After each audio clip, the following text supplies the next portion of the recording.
असल में हम लोग राजनीतिक पार्टी राष्ट्रीय लोकदल के अंदर हम लोग शामिल हैं और राष्ट्रीय लोकदल में हम लोग काम कर रहे हैं। हाँ। जी।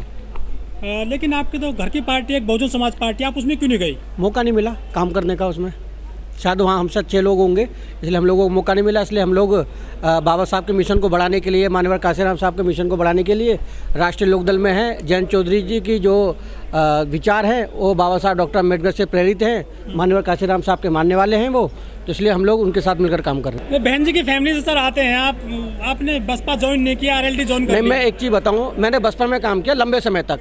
मैं 1998 से लेकर 2009 तक मैं बसपा में रहा। मैंने गवर्नमेंट सेक्टर नोडल अथॉरिटी में करीबन 12 साल मैंने सरकारी सर्विस की और बामसेफ का मैं प्रदेश का जनरल सेक्रेटरी रहा दिल्ली के अंदर, नॉर्थ ईस्ट दिल्ली का।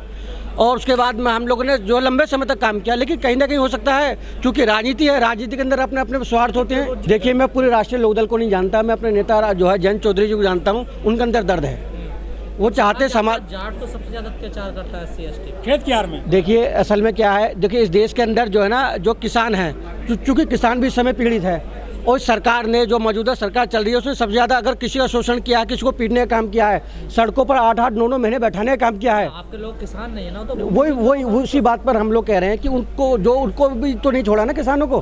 तो हम जैसे जो दिक्कतें परेशानी हमारे साथ थी और उन लोगों ने तो वोट देकर बीजेपी गवर्नमेंट को बनाया। जाट समाज के लोगों ने, OBC समाज के लोगों ने, आज भी सबसे ज़्यादा वोट OBC का बीजेपी को पड़ता है। हमारे सम्मानित है, हमारे छोटे भाई हैं और मैं चाहता हूँ वो आगे बढ़े, मेरी शुभकामनाएं उनके साथ हैं। एक भाई साहब और जो बड़ी मेहनत कर रहे हैं, चंद्रशेखर साहब, वो भी हमारे भाई हैं, उनके भी लिए हमारी शुभकामनाएं, वो भी आगे बढ़े। आपका समाज बट गए हैं आप? समाज जब वोट देने का टाइम होगा, समाज जिसको वोट देगा आप भी देखेंगे, मैं भी देखूंगा। तो टक्कर दे पाएंगे दूसरी पार्टियों को, आप जिस तरह बट रहे हैं आप? नहीं, देखिए ये तो जो है 2024 का चुनाव आने वाला हमारे सामने, आप देखिएगा। 2022 से नहीं सीखे आप? देखिए, सीख लिया इसलिए तो 2022 में आपको रिजल्ट देंगे। वो हाल होगा आपका? नहीं, इस बारे में आप भविष्यवक्ता नहीं है ना। नहीं, ये आपकी जो है इस बात को नहीं कह सकते कि बटे हुए।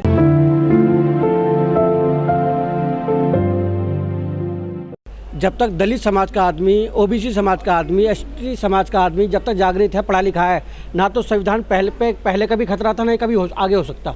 देखिए, वो लोग अपना काम कर रहे हैं, हम लोग अपना काम कर रहे हैं। आज हम लोगों ने यहाँ प्रोग्राम किया, ये भी एक हमारे लिए धर्म संसद के बराबर ही है। देश को दिशा और दशा देने में जो गवर्नमेंट सेक्टर है, जो उसमें हमारे पढ़े लिखे लोग हैं, उनका बहुत बड़ा रोल है। और बाबा साहब डॉक्टर अम्बेडकर ने भी इस बात को कहा कि अगर आप किसी समाज को जो है मजबूत देखना चाहते हैं, आगे बढ़ते हुए देखना चाहते हैं, तो उसमें जो नौकरी पेशा लोग हैं, जो हमारे गवर्नमेंट सेक्टर के लोग हैं, उनका सबसे बड़ा योगदान है। लड़ाई उन लोगों से है जो संवैधानिकता को नहीं मानते। वो लोग, मैं भी हो सकता हूँ, अगर मेरी संविधान में आस्था नहीं, आप भी हो सकते हो अगर आप संविधान को नहीं मानते। और वो सारे लोग जो बाबा साहब की दी हुई देश के अंदर जो संवैधानिक व्यवस्था है उसको चैलेंज करने का काम करते हैं, वो सारे जो है मेरे नज़र में संविधान विरोधी हैं। लेकिन सर, बाबा साहब ने कहा था कि मुझे पढ़े लिखे लोगों ने धोखा दिया है, आप भी उन्हीं के बीच आ गए आज। देखिए, जो पढ़े लिखे लोग हैं, जब में और अब में अंतर है। हाँ। आप ये मत भूलिए कि बाबा साहब डॉक्टर अम्बेडकर ने जब ये कहा था, उसके बाद में माननीय आयोग काम कर रहा है। सुन लीजिए कि जो है बाबा साहब ने जब इस बात को कहा था, उसके बाद में माननीय काशीराम साहब एक पढ़े लिखे व्यक्ति थे जिन्होंने इस देश की दिशा और दशा बदलने का काम किया।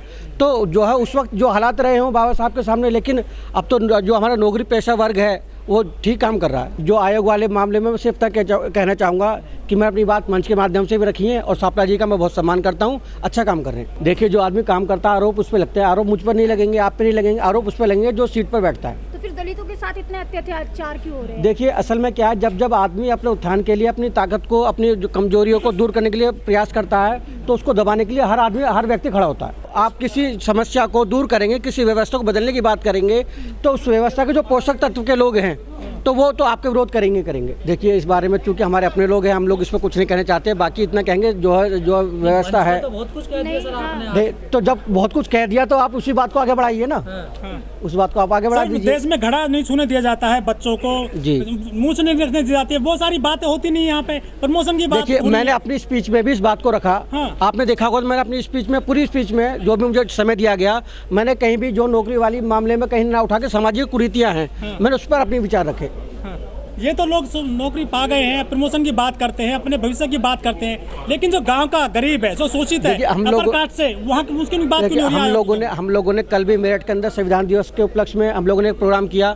सभी समाज के, जो पिछड़े समाज के लोग हैं, जो एससी समाज के लोग हैं, जो पीड़ित वर्ग के लोग हैं, सभी लोग इकट्ठा हुए और सभी ने जो है ये प्रयास किया और इस बात पर जोर दिया कि हम उन सभी लोगों की बात को, चाहे वो पॉलिटिकल जो है माध्यम से हो या सामाजिक माध्यम से हो, उसको उठाकर उसको जो है हल कराने का कार्य करेंगे। अभी तो वोटिंग कहीं से कहीं तक में नहीं है, लोकसभा 2024 के अंदर है। हम लोग चाहते हैं हमारे समाज के अंदर जो पढ़े लिखे लोग हैं, होनहार जो लोग हैं, वो लोग आगे आएँ और जो है मजबूती से अपने विचारों को, अपनी बातों को जो समाज के बीच में रखें। लेकिन सर, हमारे देश में हर 15 मिनट में एक दलित जो शोषित होता है, उत्पीड़न का शिकार होता है, और ये जो सरकारी कर्मचारी अधिकारी हैं, वो अपना भाषण दिया चले जाते हैं। पीड़ितों की क्यों नहीं समस्याएं हल हो रही हैं? देखिए, ये तो व्यवस्था, जब तक आप व्यवस्था को पकड़ नहीं बनाओगे, माननीय काशीराम साहब ने कहा है, बाबा साहब ने कहा है, जब तक सत्ता आपके हाथ में नहीं आएगी ये शोषण चलता रहेगा। और उसके लिए हमें सत्ता को परिवर्तन करना, सत्ता को ऊपर काबू करना पाना बहुत जरूरी है। जो एससी आयोग कहते हैं कि बिना दांत का शेर है, ये कितनी सच्चाई इसमें?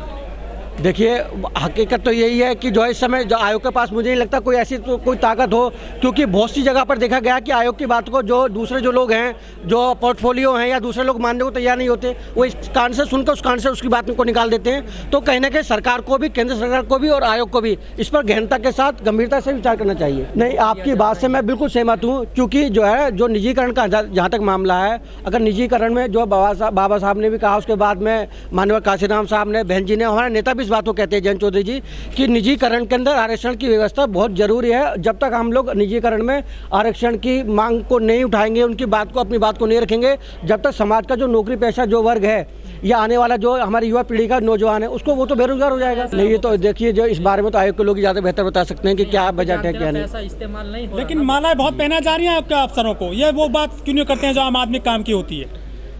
देखिए, जहाँ तक मालाओं का सवाल है, यहाँ पे जो है फाउंडेशन ने जो स्वागत समारोह किया, क्योंकि उनका अपना कार्य है, वो किस तरीके से करते हैं, लेकिन वोट बैंक तो इकट्ठा नहीं कर रहे हैं। देखिए, पढ़ा लिखा समाज है, उसे पता कहाँ वोट डालना है। लेकिन सर, जिस पार्टी को आपने ज्वाइन किया है, चौधरी चरण सिंह जी ने तो जो जगजीवन राम जी को प्रधानमंत्री नहीं बनने दिया, आपने वही पार्टी चुन ली है। देखिए, अतीत में तो बहुत सारी चीज़ें रही हैं, अगर हम अतीत से सीखेंगे नहीं, अतीत से हमसे बेहतर सीखने की आवश्यकता राष्ट्रीय लोकदल को, और उसने सीखा भी।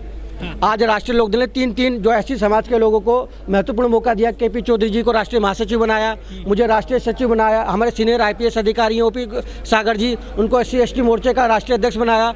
देखिए, असल में क्या है, जो मुझे ऐसा लगा अंजुबाला जी के वक्तव्य से कि वो किसी चेयरमैन के सदस्य की हैसियत से ना, वो किसी पॉलिटिकल पार्टी की जो मेंबर की हैसियत से उन्होंने अपना स्पीच दिया। तो मैं उनकी बातों से, जहाँ तक उन्होंने कहा, अगर आप महिलाओं को सशक्तिकरण की बात है, तो वो संविधान में बाबा साहब ने हिंदू कोड बिल के माध्यम से दिया। हमें बाबा साहब का एहसान मानना चाहिए, ना कि किसी पॉलिटिकल पार्टी का या सरकार का।